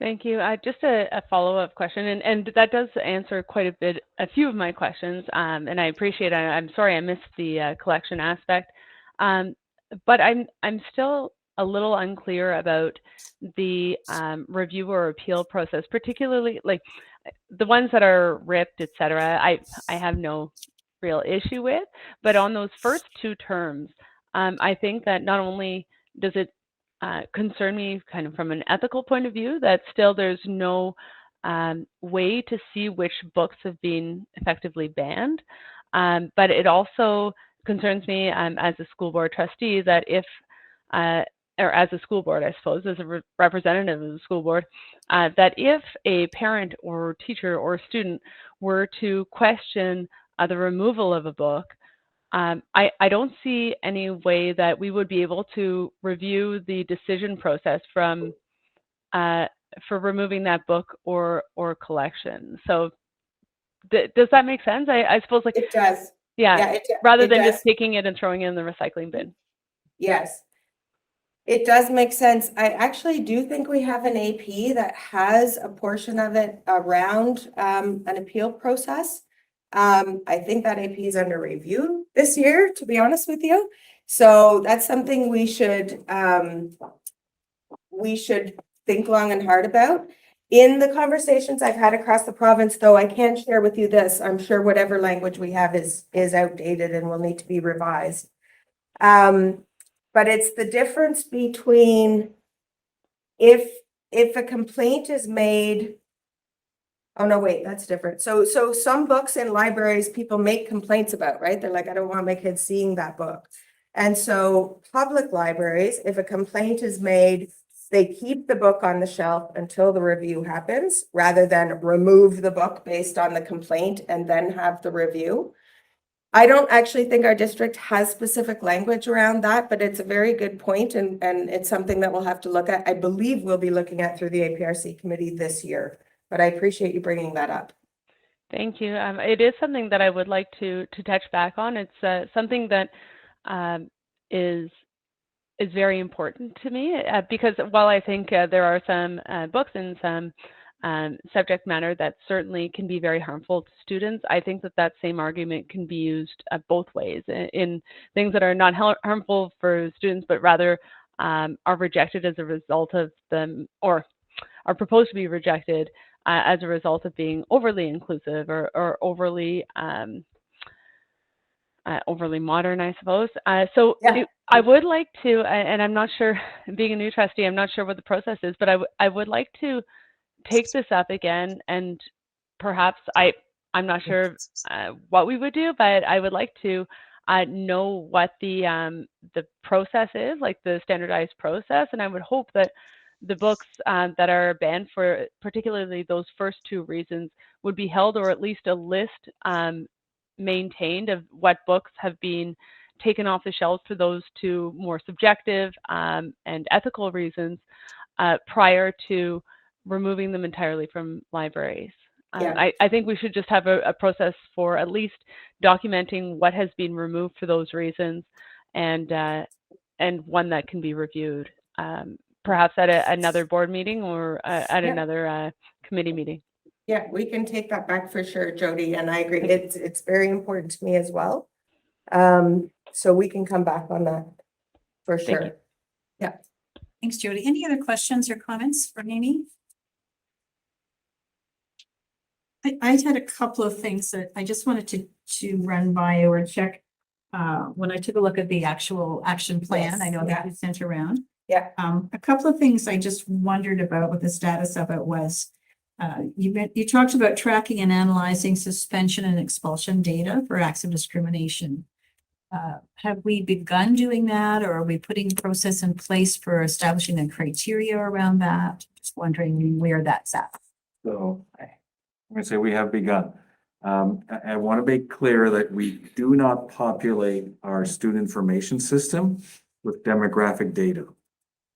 And not having a research team, we need to find a solution, and there, we do have one potential solution in mind that would allow us to take the student demographic data information from our student information system, and then have the ability to look at the data linked in that third-party software to be able to report without populating our SIS.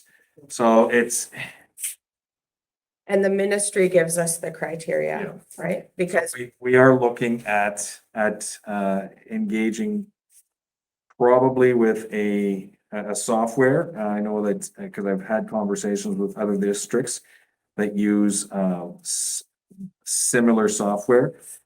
But that is something we will at some point have to drill down.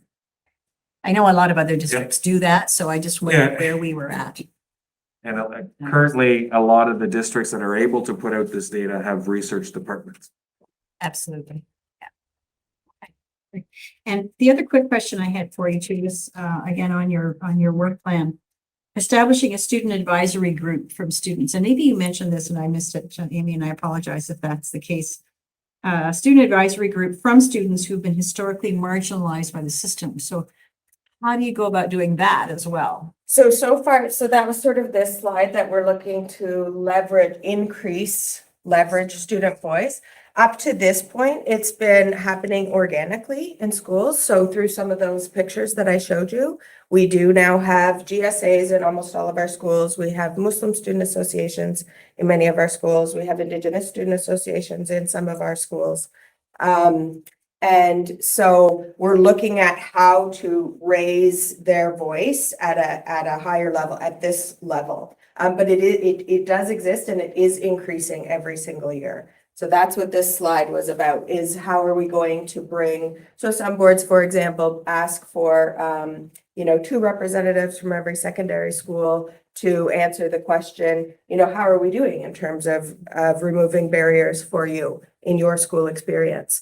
So what is that going to look like for us? That's what this year's work is. That's what this is. What are we going to do to increase the student voice through what has happened so far? And how do you work with the student senate? Kind of, how do you integrate with them as well? Because obviously That's a great question. voice Great that question. you've already got captivated. Yeah, it would be great to blend whatever this is and the student senate into a larger student voice, for sure. So is there a plan to spend some time with student senate on that, or kind of? We can look at that for sure. Yeah. So I'm just gonna, Amy and I were at a symposium in early October. Yeah. The beauty of those opportunities to dialogue with counterparts in the rest of the province is you come back with a multitude of idea. And as you're planning, you go, oh, wouldn't it be great if? Then we need to operationalize it. But definitely, I would say a consensus from the symposium is we need to be listening to the voices of students who are in our system. And yes, sometimes it's our the formal student leaders, the Senate and our student councils, and those who are willing to show up. And sometimes we need to find ways to leverage the voice and amplify the voices of those who maybe are not as forthcoming, and that will always be a challenge. But for example, one district said the director meets once a month, almost like some of you might remember the Minister's Student Advisory Council, MSAC, where I think it was once a month or maybe 4 or 5 times throughout the year. just has half an hour virtual meeting with groups of students who are socially and economically diverse. And just listening to the voice and giving that opportunity often will make a huge difference. And the key, of course, for groups of students and families who are historically and currently marginalized by our society is to create a safe space for them to feel that they can share their authentic voice with us, right? So sometimes that might not look like an immediate melding of a Black Student Association and the Student Council or the Student Senate, but on the path to getting there, if you know what I mean. Excellent, thank you. Any other comments or questions for Amy? Okay, if not, then thank you so much, Amy, for your leadership in this area. It's a tricky area, I know, that is complicated, complex, and challenging all at the same time. And really appreciate your leadership in this, and thank you for sharing that today with us.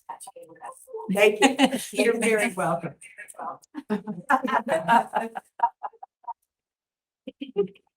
Echo.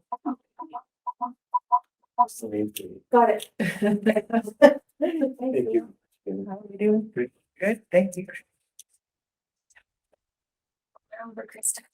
Okay, I think with that, that brings to the end the agenda for Equity and Inclusion Committee. Do I have a motion to adjourn this committee? And we'll move on to the next. Trustee Gannett, thank you very much. A seconder for motion to adjourn. Thank you, Trustee Doherty. And all those in favor of adjourning of this committee? And that is carried. And with that, we'll turn it over to Trustee Gannett to chair the next committee. Thank you, Chair Humphries. The Program and Student Achievement Committee meeting Wednesday, November 15th, 2023. Firstly, are there any agenda amendments? Seeing none, I'd like to move on. I'd like to move to approve this agenda. Do I have a seconder? Chair Humphries. Thank you. All in favor? Are there any conflicts of interest? None noted. Okay, we have one agenda item today. I'd like to introduce Superintendent Krista Rydell. She's going to lead us off, but before I do that, I just wanted to give you the purpose of what she's going to be talking about is to provide information to the Board of Trustees in regarding to the ministry mandated math action programming plan for the 23-24 school year and the learning and support that is taking place in schools. The RCDSB has 12 priority schools in elementary and 2 in secondary. The target schools were determined by EQAO data from 21-22.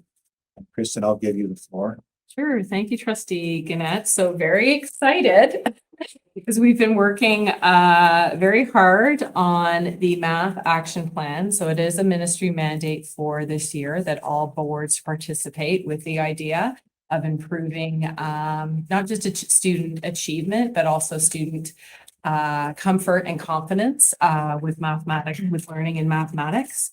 So this is very much a bird's eye view of what is started this year on Tuesday, November 28th. It'll be a deeper dive into what is involved. Today, Krista and Shelley, who worked very hard, and thank you to Director Kelly and Trustee Gannett for approving the board action plan for the ministry that was due today, but we submitted it on Monday. So they're going to present the 3 priorities and then just talk a little bit about the work that's been taking place in school. So we'll turn it over to Krista Rakowski, who is assistant principal for secondary of student services and program services. Yeah. That one was secure. That's quite stuff. Yeah. Yeah. And Shelley Gagne, who's K-12 for program services. Thank you. So I'm going to start just by giving you a handout that is kind of leading our work. So it'll give you a little bit of context into the presentation today. Okay.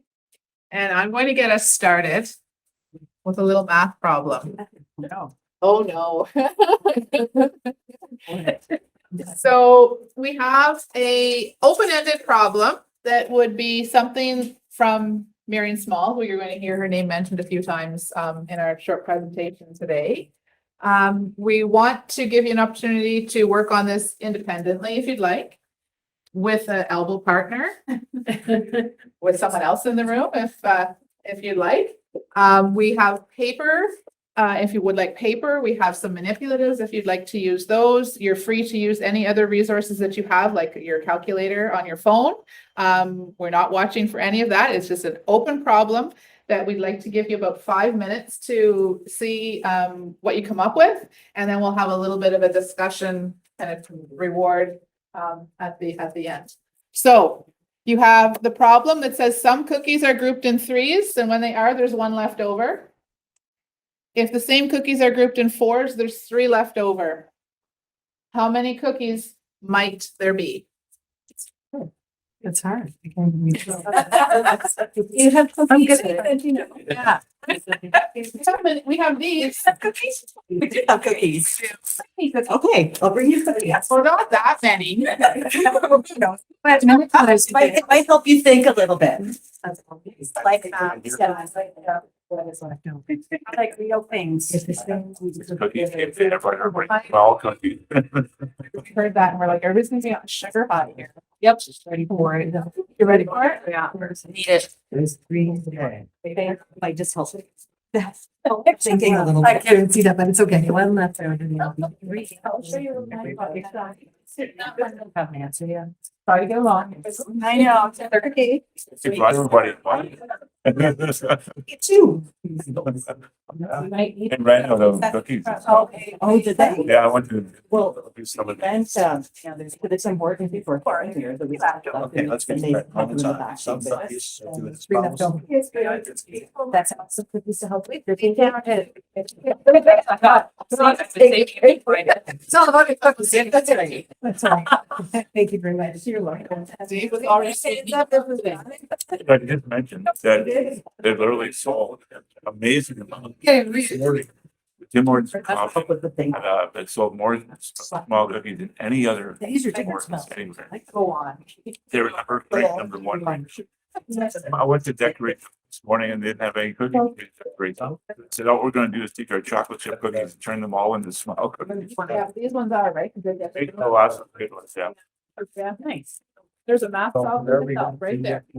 So How much money is being made on? It's 100%, right? The $1.50. 75% goes to camp, so, I'm sorry, 50% camp, 70% goes to common goals. Or In the. there are. One street. Is that the figure here too?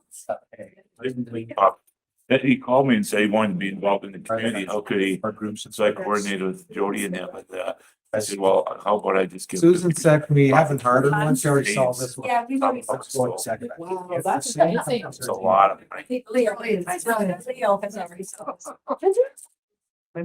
Very good. Oh, yeah? Yeah. Not though, in my head. Some cookies. Cookies. What do you have for Charles? Cookies. Probably wrong. We versus partners too. Wrong. We're looking for reasonableness of an answer. Oh, we are wrong. We can have more, right? So you They're can- wrong. But I just didn't. There's not one left over. So the number of cookies would If we have be 19. 48, 12. Oh, I did something wrong. Oh, we're wrong. We take back our answer. Cookies by 8. The 3 and I can now see it. Oh, I missed it. Okay, I was talking to you and I forgot to do it. And if there's 9. But I stopped. So my way was answered. Maybe each. Yes, actually. Lots of great chatter going on. When you said That's awesome. I don't think it doesn't work. But now they. I just. Have to convince us. that you're the Gratitude. Correctly. And a group of Uh, inside of this too, I know, so. The math part. Yes. That's why. Your theory makes sense when you hear it. Yeah. My theory. Anybody else need the manipulatives? You think this is the end? A lot of. So, you know, we're still working, we're still doing our work. Anybody like any? You can read that? Okay. Make some. Very good. Oh, sorry, I can't. I drew. Anything. I'm all list of 14. If anybody needs- Anybody? No, here. And then there's six. Two groups of four. Yeah, you do one Another minute. My kids do that. You have to write it, say it, and do that. Yeah, that's what. Me crazy. Here's how I would just say, here's how I. So you're. I don't, I tried. Or they know. And the Tell them that. I don't even know if you're correct. Oh, we're ready. Oh. We decided. We have to build. So if you're trying to figure it out. Not over there. Like it has language and grammar, and it's almost the secret to say that people don't want to really explain.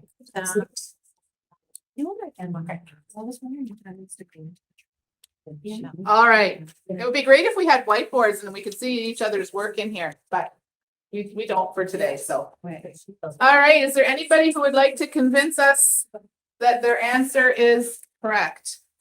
Mr. Dobson is very confident over here. Here we go.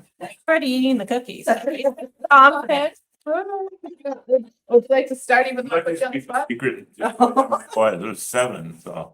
7, you think it was 7? Okay.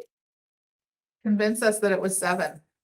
Oh, why me? Okay, so, well, I have at least 7 fingers, so we're good there.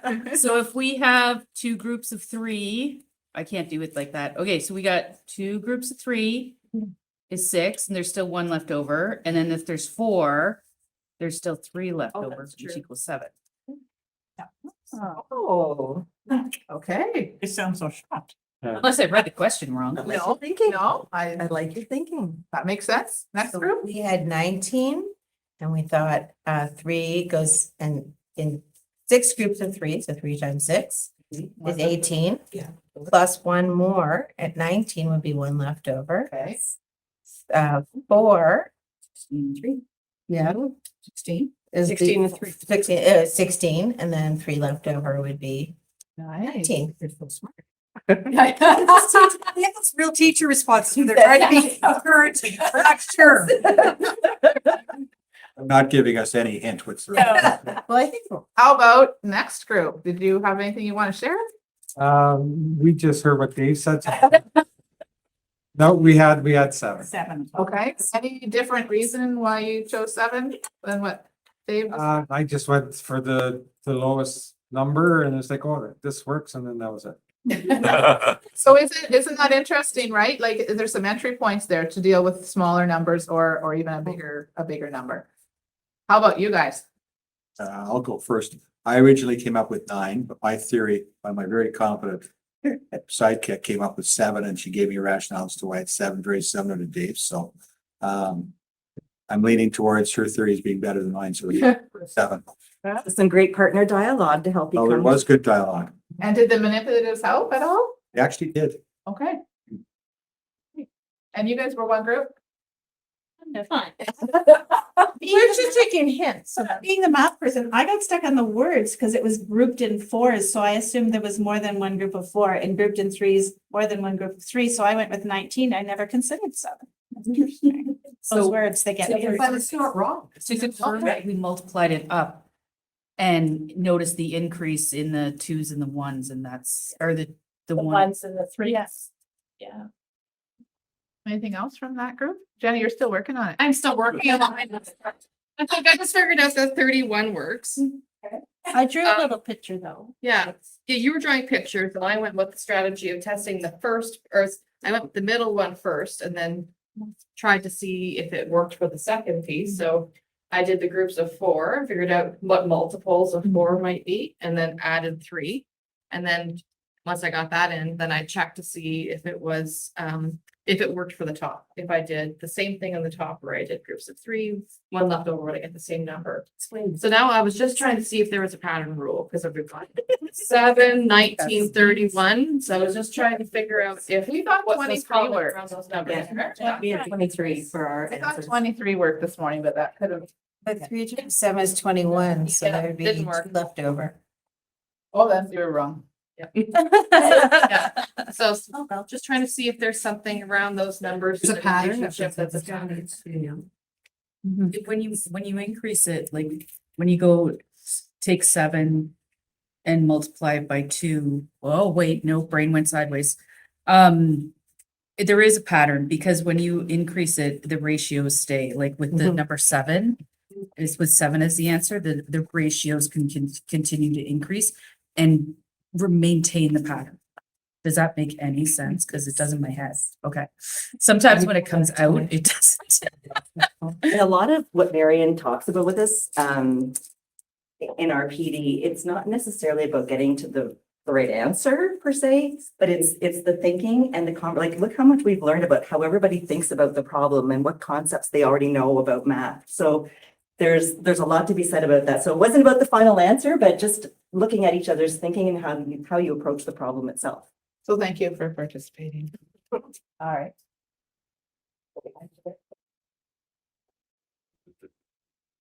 All right, so the paper that Shelley handed out to you, we're not going to dig into that a whole lot today. To be honest, it's taken us quite a number of hours to actually, get a better understanding of it, which we don't have time to do that today, but we will, like Kristen said, dig into it further in a couple of weeks. So the first slide here is the priority action 1. So they are color coded. They're the blue, the green, and yellow or orange, whatever you'd like to call that. And the column is on both sides of the paper. So in each section, there's a board level, a school level, and a classroom level strategy that we're looking at. But for today, we just want to give you, like Kristen said, a bird's eye view of what we've been doing, what's been keeping us busy since the beginning of the school year. So the ministry does have math content knowledge learning series that they're offering up to firstly priority schools to make sure that there's room in their Zoom calls, but also all other schools are able to sign up, and if there's room they can attend. It's for teachers, it's for our math facilitators, coaches, administrators, and we make sure that those get sent out to schools so that they have the opportunity to sign up to attend those.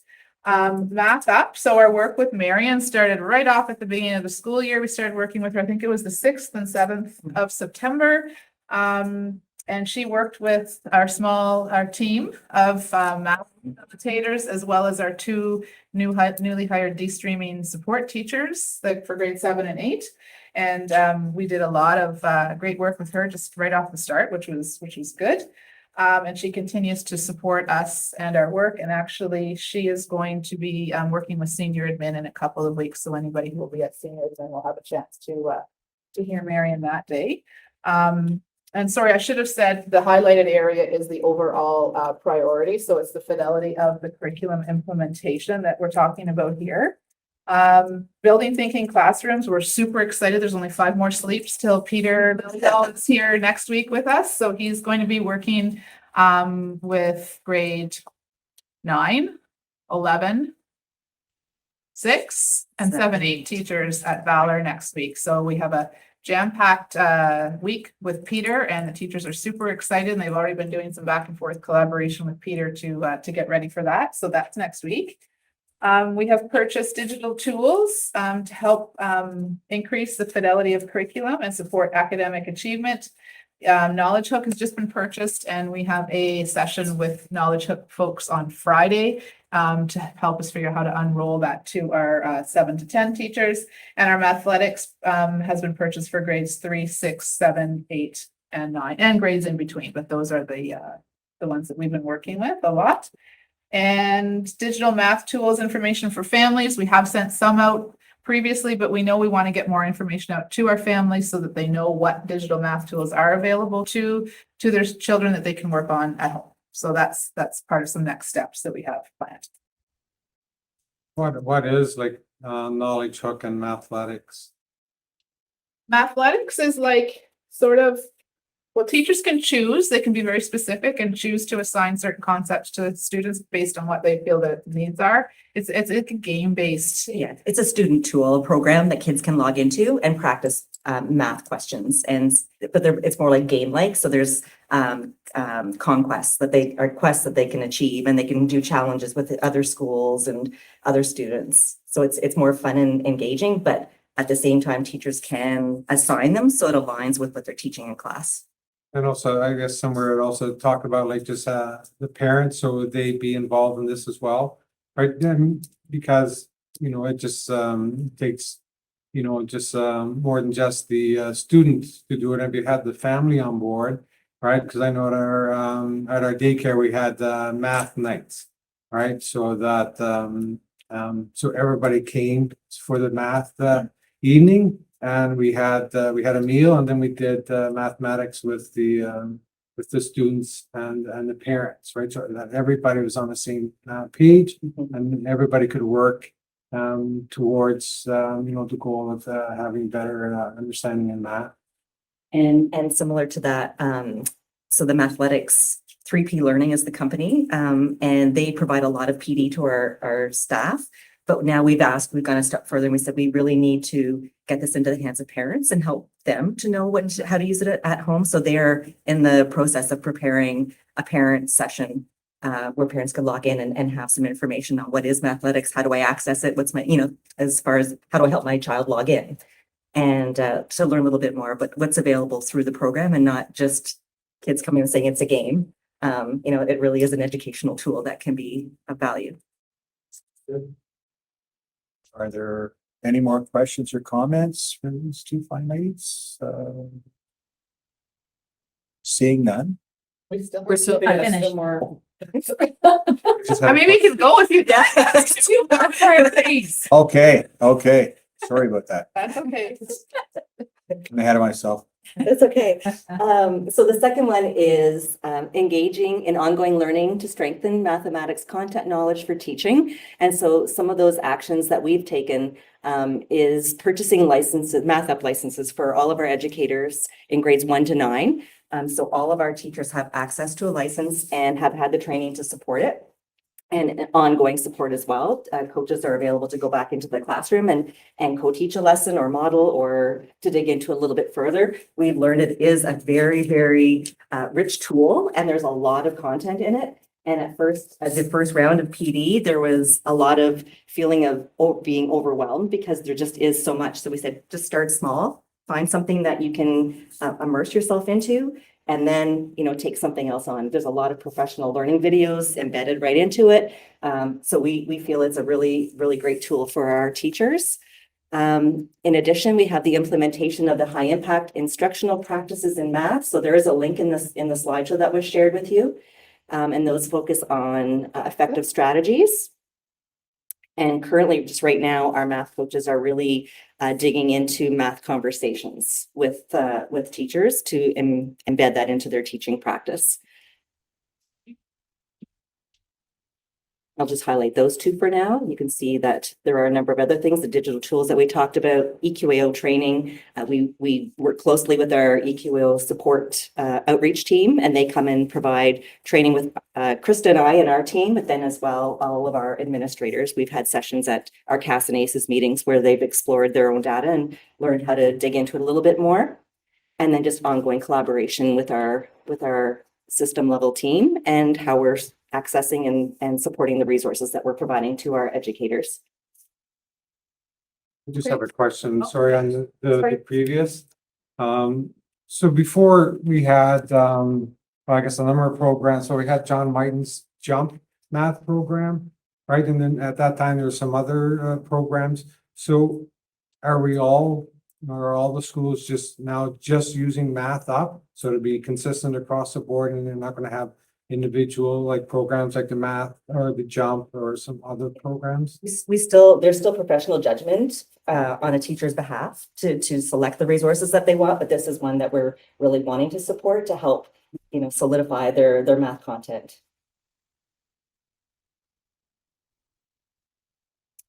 And the orange or yellow section of priority action 3 is getting to know the mathematics learner and ensuring the tasks, interventions, and supports are relevant and responsive. And this is where we started off at the beginning of the school year with Marion, and we worked with our coaches and developed a diagnostic tool or a check your understanding tool that was unique to our CDSB. For grades 3, 6, 7, 8, and 9 was a little bit, there was another level to that. We actually, because we only had 2 secondary priority schools, we actually were able to sit down with those teachers and develop it together. But there was a pilot of all of these diagnostics before we actually went out. We had lots of people that were eager to help us with the pilot. So we tried it out, we made some tweaks, we came back and then used it in all of our priority classrooms. So 7, 8s are not, we don't have any 7, 8 classrooms that are priority. It's just grade 3, 6, and 9. But because we have the support of the de-streaming support teachers, we've been able to assist in those classrooms as well, which we hope in turn that will reflect in our grade 9s when they're doing their EQAO. So that was a great experience, and we've actually had EQAO reach out to us to work with another board because they were telling them about our diagnostic. So that's part of some next steps. Next step after that was moderated marking. And that was awesome because the teachers really appreciated time to sit down and take a look at the results in a deeper way, as opposed to, just seeing a number. And our coaches really felt that developed a relationship with teachers and allowed them to talk about next steps for going forward. So we're finished that now. We know what the needs are based on the diagnostic, and we are now into the interventions, the tiered intervention support with our math coaches, facilitators. So right now we're just monitoring that. We've actually had a couple of the grade 7, 8 classrooms pick a small focus area, do some targeted intervention and reassess, and we're seeing some really great movement there. So we're happy about that. And we've said celebrate those accomplishments because it's a big deal. We've just received sample EQAO questions. So since EQAO has gone to the platform of being electronic, we weren't able to access the sample questions as easily anymore. So this year they decided, with lots of feedback from teachers, from boards, they needed to release some of those questions again. So we now have access to some sample questions in grade 3, 6, and 9 that we've shared out and that we'll be using in our work as well. Data analysis. So we're looking at EQAO results like Shelley talked about with our administrators and schools, report card data, some of the information like Amy was talking about earlier with our schools survey results. And we're really seeing in terms of the academic piece that our students are needing support with place value is a big one. And from EQAO, it's the thinking and application type questions. So we know some areas that we'd like to focus on with our students and support our teachers, as well as teaching and assessing learning in culturally responsive and relevant ways. So we had a great system team meeting yesterday where we talked about all of the central roles and different projects that people are working on. And we're going to link with Tina Nelson and her group in terms of some of that last section there. So we're excited about that as well. And coming soon. So today was just, like I said, a brief overview. We are coming back on the 28th, and we hope to come back then and to share some more specific examples of the work that's happening, and maybe bring a few of our team with us to help share some of that work as well. Thank you. Just to clarify, I was trying to break it up into a couple of sections. I put foot in one metal. So, because we were having questions, I figured, okay, we're going to go on to stage 3, but I knew it wasn't over. But anyway, right. Are there any other final questions or comments? No, we've got it. Susan. Just a quick wondering. So how does this compare to what other districts are doing? Like, is there a lot of collaboration amongst boards as well? I'm just wondering how this compares. I'll just say a few words and then you can talk about limestone, but so with OPSOA, so math leads do meet and discuss what is happening and such. Some of the math leads provincially weren't really determined until quite late in September. And actually what the coaches and Krista and Shelley have been working with, a number of the minister with whom we're working with asked to use some of the diagnostic tools and such that have been taking place. And I do liaise with two boards with either the principal or superintendent in charge, just to see in terms of what they're doing, particularly with the reporting tool, because it's quite onerous. But I'll turn over to Shelley and Krista because they too have been connecting with other boards. But in terms of what's happening across provincially, it is very similar. It may not be the same advocacy or relationship with Peter Lilladale or Marion Small actually coming in to the district. Some districts do, so it's just dependent on whom they're. So, but the three main priorities are They're the exact combined same. anyway, Yeah. right? So you have to work under that umbrella. Yeah. Okay. And it's really just nice hearing when you're in conversations with other boards, like, what are you doing? And then, you kind of get into those sidebar conversations and do you mind sharing? Or is there a time where we can connect with you? We like what you're doing, very similar to our district, the size, the focus and that kind of thing. So it was one of the EQAO team members that had connected us to Peel and because they were interested in our Check Your Understanding diagnostic tool. So it's just things that when you're talking to one group, it sparks conversations with others. So that's great. Good to hear that. Thank you. And I just have a question, and that is, could you just tell us, I think I know the answers, but just want to see if the group would take the feedback on how the schools were chosen. Is that there's like They were chosen based on EQA results from Yeah. 2 years Yeah. ago. exactly? So, that Yeah. leads to some discussion because that's not the kids that you necessarily have in front of you right now, Right. but they were from results from 2 years ago. Yeah, okay. So it wasn't just haphazardly that these Right. schools, there was some evidence from 2 years ago that, these are the schools where we're gonna put our time and resources. Okay. Thank you. Any other questions or comments? Seeing none, I'd like to thank Shelley Gagne and Krista Rakoski for doing their presentation. And I'd like to thank them very much. Yep. Yeah.